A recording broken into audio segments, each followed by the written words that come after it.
조선왕조 500년 그 깊고 어두운 역사의 장막 아래에는 공식 기록에 남지 않은 수많은 야담들이 숨쉬고 있습니다. 그 중에서도 유독 섬뜩하면서도 가슴을 저미는 이야기가 하나 있죠. 바로 임금님의 행차를 막아선 한 여종과 그녀의 끔찍한 예지몽에 대한 이야기입니다. 단순히 꿈이 현실이 된 것이 아니라 그 꿈이 빚어낸 운명의 굴레 속에서 한 인간이 얼마나 처절하게 몸부림쳤는지에 대한 기록이죠. 여러분이 지금껏 들어본 어떤 야담보다도 기이하고 어쩌면 소름 끼칠 이 이야기에 귀 기울여 주시겠습니까? 이야기는 서기 17XX 년 임금님의 행차를 앞두고 한양 도성이 들썩이던 때로 거슬러 올라갑니다. 당시 한양의 북촌에는 수십 년간 대대로 부귀영화를 누려온 김대감댁이 있었습니다. 그러나 영화로운 나날도 영원할 수는 없는 법, 김대감댁은 오랜 세월 속에 서서히 기운을 잃어가고 있었습니다. 집안 곳곳에는 오래된 나무들이 사가가고 있었고 한때 번성했던 정원에는 잡초만이 무성했습니다. 가세는 기울고 있었지만 김대감은 여전히 자신의 권위와 체면을 중시하며 허울뿐인 명성에 집착했습니다. 매일같이 술과 여자로 세월을 보내며 집안의 재산을 탕진하는 데 여념이 없었죠. 그런 대감 밑에서 일하는 수많은 하인 중에서도 오늘 이야기의 주인공은 바로 분이라는 이름의 어린 여종이었습니다. 분이는 앳된 얼굴과는 달리 깊은 눈빛을 가진 아이였습니다. 부모를 일찍 여의고 김대감 댁에 팔려온 그녀는 혹독한 노동과 멸시 속에서도 꿋꿋하게 살아가는 강인한 생명력을 가지고 있었습니다. 고작 16살의 어린 나이였지만 분이는 이미 삶의 고통과 비극을 누구보다 일찍 깨달은 듯했습니다. 그녀는 밤늦도록 허드렛 일을 하며 지친 몸을 이끌고 낡은 행랑채로 돌아왔습니다. 흙벽에 겨우 세워진 초라한 잠자리. 그곳에서 분이는 잠이 들었지만 그녀의 밤은 여느 때처럼 편안하지 못했습니다. 한밤중 분이는 생생한 꿈을 꾸기 시작했습니다. 꿈속에서 그녀는 마치 공중에 떠 있는 듯한 기분이었습니다. 주변은 온통 안개로 자욱했고 발 아래에는 무언가 거대한 것이 움직이는 소리가 들렸습니다. 이내 안개가 걷히자 눈앞에 펼쳐진 광경은 참혹 그 자체였습니다. 임금님의 행차였습니다. 수많은 병사들이 도열하고 화려한 의장대가 뒤를 따르는 웅장한 행렬. 그러나 그 행렬은 평화롭지 않았습니다. 갑자기 하늘에서 시커먼 구름이 몰려오더니 붉은 번개가 번쩍이며 땅을 내리쳤습니다. 굉음과 함께 땅이 갈라지고 갈라진 틈 사이에서 시뻘건 불길이 솟구쳐 올랐습니다. 불길은 삽시간에 임금님의 가마를 집어삼키려 했고 병사들은 혼비백산하여 도망치기 시작했습니다.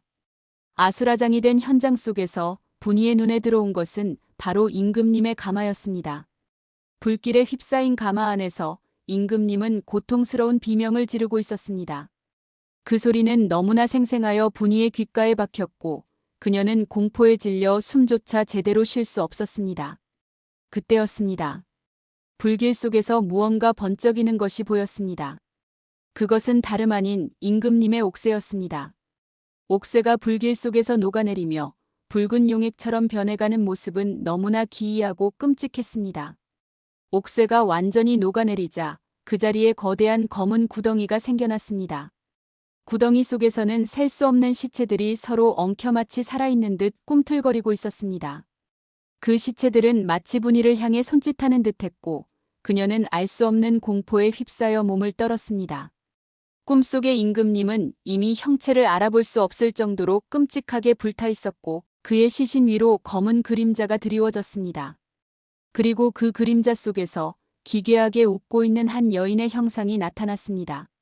그 여인의 얼굴은 마치 가면을 쓴 듯 보였지만 분이는 본능적으로 알 수 있었습니다.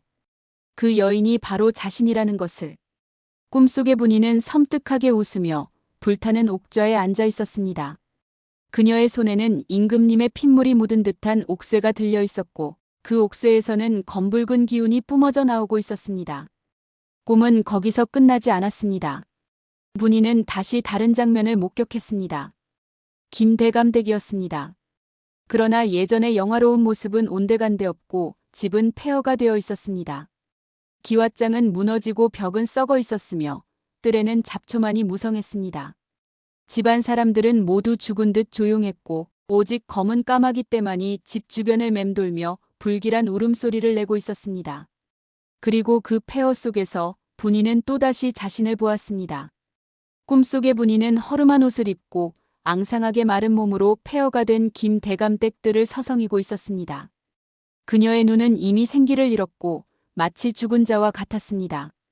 그녀의 손에는 녹아내린 옥새가 든 작은 주머니가 들려 있었고 그 주머니에서는 시큼한 피냄새가 진동했습니다.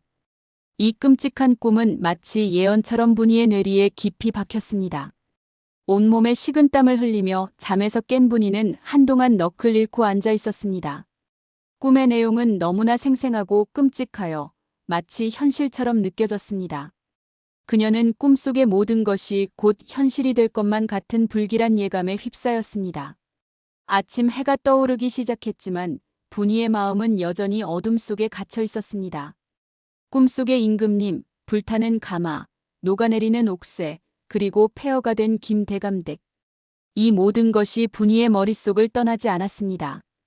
특히 꿈속에서 자신이 섬뜩하게 웃으며 옥좌에 앉아있던 모습은 그녀에게 깊은 충격과 공포를 안겨주었습니다.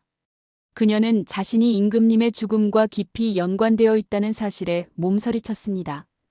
이것은 단순한 꿈이 아니야. 분명 무언가 불길한 징조가 틀림없어. 분이는 마음속으로 되뇌었습니다. 그녀는 예로부터 꿈이 미래를 예고한다는 이야기를 들은 적이 있었고 자신의 꿈이 단순한 객꿈이 아님을 직감했습니다. 그날 아침 김대감댁은 평소와 달리 부산스러웠습니다. 바로 임금님의 행차가 있을 예정이었기 때문입니다. 임금님의 행차는 나라의 큰 경사였지만 동시에 백성들에게는 큰 부담이기도 했습니다. 행차 준비를 위해 수많은 사람들이 동원되었고 백성들은 임금님의 행차를 위해 길을 비워야 했습니다.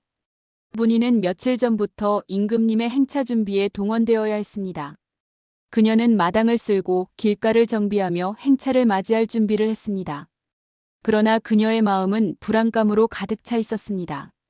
꿈속의 끔찍한 광경이 자꾸만 떠올랐기 때문입니다. 이대로 임금님의 행차가 진행된다면 꿈속의 일이 정말로 일어날지도 몰라. 문희는 그렇게 생각했습니다. 그녀는 임금님의 행차를 막아야 한다는 알 수 없는 충동에 사로잡혔습니다. 하지만 어떻게? 고작 미천한 여종인 자신이 감히 임금님의 행차를 막는다는 것은 상상조차 할 수 없는 일이었습니다. 그것은 곧 죽음을 의미했습니다. 하지만 이대로 가만히 있다가는 더 큰 비극이 닥칠지도 몰라. 문희는 망설였습니다. 그녀는 자신의 목숨을 걸고 임금님의 행차를 막아야 할지 아니면 이 모든 것을 운명으로 받아들여야 할지 고민했습니다. 결국 분이는 한 가지 결심을 했습니다. 그녀는 자신의 꿈을 대감에게 이야기해야겠다고 생각했습니다. 혹시라도 대감이 자신의 말을 믿어준다면 불행한 사태를 막을 수 있을지도 모른다는 한 가닥 희망을 품었죠.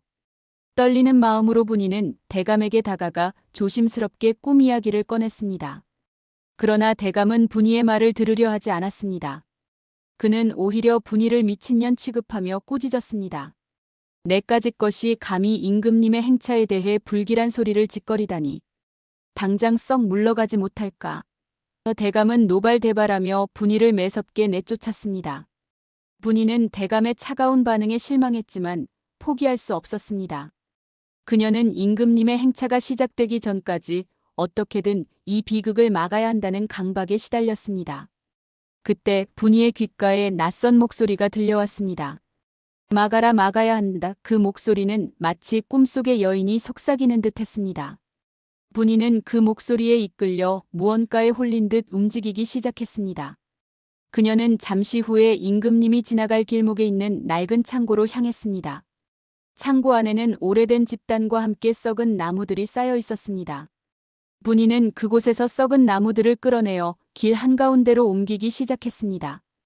그녀의 작은 손은 나무 토막들을 옮기느라 상처투성이가 되었지만 분이는 고통을 느낄 수 없었습니다.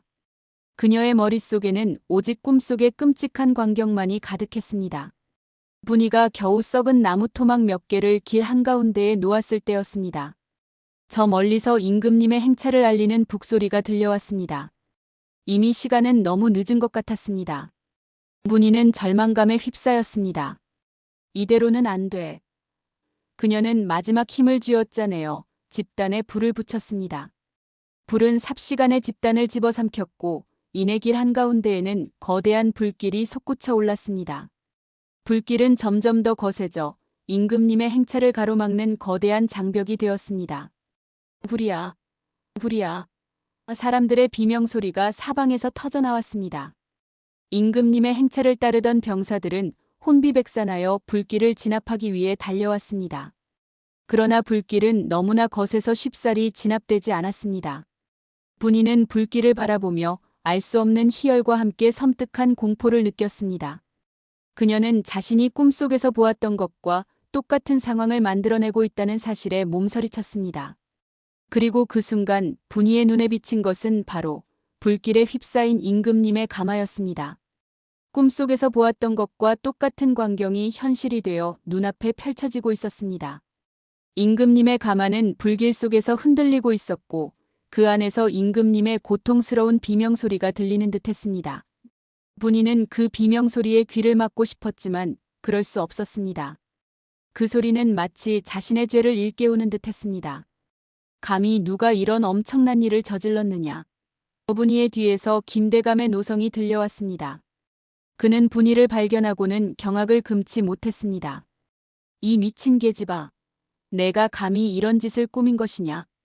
대감은 분이에게 달려들어 그녀의 뺨을 후려쳤습니다. 분이는 대감의 손에 이끌려 병사들에게 넘겨졌습니다. 그녀는 눈물을 흘리며 자신이 꾸었던 꿈 이야기를 다시 한번 설명했지만 아무도 그녀의 말을 믿어주지 않았습니다. 오히려 분이를 정신 나간 미치광이 취급하며 비웃었습니다. 결국 분이는 임금님의 행차를 방해한 죄로 옥에 갇히게 되었습니다. 그녀는 자신이 꾸었던 꿈이 현실이 되어버린 것에 대한 공포와 함께 자신의 운명을 저주했습니다. 며칠 후 임금님의 행차는 다른 길로 우회하여 무사히 목적지에 도착했습니다. 그리고 분이는 감히 임금의 행차를 가로막고 나라를 혼란에 빠뜨린 죄로 참수형에 처해지게 되었습니다. 형 집행 당일 분이는 마지막으로 자신의 꿈 이야기를 사람들에게 들려주려 했습니다. 그러나 아무도 그녀의 말에 귀 기울이지 않았습니다. 그녀는 결국 자신이 꾸었던 꿈의 저주 속에서 싸늘한 주검이 되었습니다. 이야기는 여기서 끝나는 것 같았지만 사실은 이제부터가 진짜 시작이었습니다. 분이가 죽고 난 후 김대감 댁에는 이상한 일들이 일어나기 시작했습니다. 밤마다 행랑채에서 알 수 없는 울음소리가 들려왔고 대감의 방에는 기이한 악취가 진동했습니다. 대감은 분이의 망령이 자신을 괴롭히는 것이라고 생각했지만 그것은 시작에 불과했습니다. 어느 날 밤 대감은 잠이 들었다가 끔찍한 꿈을 꾸게 됩니다. 꿈속에서 대감은 폐허가 된 자신의 집을 서성이고 있었습니다. 집안 곳곳에는 검은 까마귀 떼가 날아다니며 불길한 울음소리를 내고 있었습니다. 그리고 그 폐허 속에서 대감의 눈에 들어온 것은 바로 불타는 옥좌에 앉아있는 분이의 모습이었습니다. 꿈속의 분이는 섬뜩하게 웃으며 대감을 향해 손짓했습니다. 그녀의 손에는 녹아내린 옥새가 들려 있었고 그 옥새에서는 검붉은 기운이 뿜어져 나오고 있었습니다. 대감은 공포에 질려 비명을 지르며 잠에서 깨어났습니다. 그는 자신의 꿈이 분이가 꾸었던 꿈과 너무나 흡사하다는 사실에 몸서리쳤습니다. 설마 분이의 말이 사실이었단 말인가? 대감은 불안감에 휩싸였습니다. 그날 이후 대감의 건강은 급격히 악화되기 시작했습니다. 그는 밤마다 악몽에 시달렸고 낮에는 환청과 환영에 시달렸습니다. 대감의 눈에는 항상 불타는 옥좌에 앉아있는 분이의 모습이 어른거렸고 그녀의 섬뜩한 웃음소리가 귓가에 맴돌았습니다. 대감은 결국 병상에 눕게 되었고 그의 병세는 날이 갈수록 심해졌습니다. 의원들은 대감의 병명을 알 수 없었고 그저 알 수 없는 병에 걸려 죽어가는 것이라고 말할 뿐이었습니다. 대감은 죽어가면서도 분이의 망령에 시달렸습니다. 그는 죽기 직전까지도 분이의 이름을 부르며 고통스러워했습니다. 결국 대감은 비참하게 죽음을 맞이했습니다. 대감의 죽음 이후 김대감 댁은 더욱 빠르게 몰락하기 시작했습니다. 집안 곳곳에는 불길한 기운이 감돌았고 하인들은 하나둘씩 떠나기 시작했습니다. 결국 김대감 댁은 폐허가 되었고 그곳에는 오직 검은 까마귀 떼만이 맴돌며 불길한 울음소리를 낼 뿐이었습니다. 분이의 꿈은 현실이 되었던 것입니다. 임금님은 우회하여 무사했지만 그녀의 꿈은 다른 방식으로 이루어졌던 것이죠. 김대감 댁은 폐허가 되었고 그곳에는 분이의 한 맺힌 영혼만이 떠돌아다니는 듯 했습니다. 사람들은 김대감 댁이 분이의 저주에 의해 몰락했다고 수군거렸습니다. 그녀의 예지몽은 단순히 임금님의 행차를 막는 데 그친 것이 아니라 자신을 믿어주지 않고 죽음으로 내몬 자들에 대한 처절한 복수로 이어졌던 것입니다. 이 이야기는 여기서 끝이 아닙니다. 이 기이한 예지몽이 품고 있던 진짜 의미는 따로 있었습니다. 분이가 꿈속에서 보았던 임금님의 옥쇠, 그것이 녹아내려 검은 구덩이를 만들고 시체들이 꿈틀거렸던 장면 말입니다. 사람들은 분이의 죽음 이후에도 계속해서 의문을 가졌습니다. 과연 분이의 꿈은 단순히 김대감 댁의 몰락만을 예고했던 것일까? 아니면 그 뒤에 숨겨진 더 큰 비극이 있었던 것은 아닐까? 몇 년의 세월이 흐른 뒤 김대감 댁의 폐허가 된 땅을 파헤치던 한 농부에 의해 끔찍한 진실이 드러나게 됩니다. 그곳에서 발견된 것은 다름 아닌 수많은 사람들의 유골이었습니다. 그것도 단순한 유골이 아니라 마치 오랜 시간 감금되어 학대당하다 죽은 듯한 참혹한 모습의 유골들이었죠. 그 유골들은 마치 꿈틀거리는 시체들처럼 서로 엉켜 있었고 그들의 손목과 발목에는 쇠사슬의 흔적이 선명했습니다. 사람들은 경악했습니다. 대체 이 폐허 속에서 어떤 끔찍한 일들이 벌어졌던 것일까? 조사를 통해 밝혀진 사실은 더욱 충격적이었습니다. 김대감은 겉으로는 명망 있는 양반이었지만 사실 그는 뒤로는 온갖 악행을 저지르는 파렴치한 인간이었습니다. 그는 수많은 여종들을 납치하여 자신의 집 지하에 감금하고 그들에게 끔찍한 고통을 주며 학대했던 것입니다. 그리고 그 시신들을 아무도 모르게 집안 곳곳에 안매장해왔던 것이죠. 분이가 꿈속에서 보았던 검은 구덩이 속의 시체들은 바로 김대감이 저지른 잔혹한 범죄의 희생자들이었던 것입니다. 그리고 녹아내린 임금님의 옥쇠는 김대감의 위선과 권력이 결국은 무너져 내릴 것이라는 예언이었던 셈이죠. 분이는 자신의 꿈을 통해 김대감의 숨겨진 악행을 알리고 싶었던 것입니다. 그녀의 간절한 외침은 그러나 아무에게도 닿지 못했고 결국 그녀는 비참한 죽음을 맞이해야 했습니다. 하지만 그녀의 꿈은 결코 헛되지 않았습니다. 분이의 죽음 이후 대감의 집은 폐허가 되었고 결국 그의 추악한 비밀은 세상에 드러나게 되었습니다. 분이의 예지몽은 단순한 불길한 징조가 아니라 억울하게 죽어간 이들의 한이 담긴 절규였으며 잔혹한 진실을 폭로하기 위한 마지막 몸부림이었던 것입니다. 분이의 영혼은 자신이 꾸었던 꿈을 현실로 만들어 김대감에게 잔혹한 복수를 선사했습니다.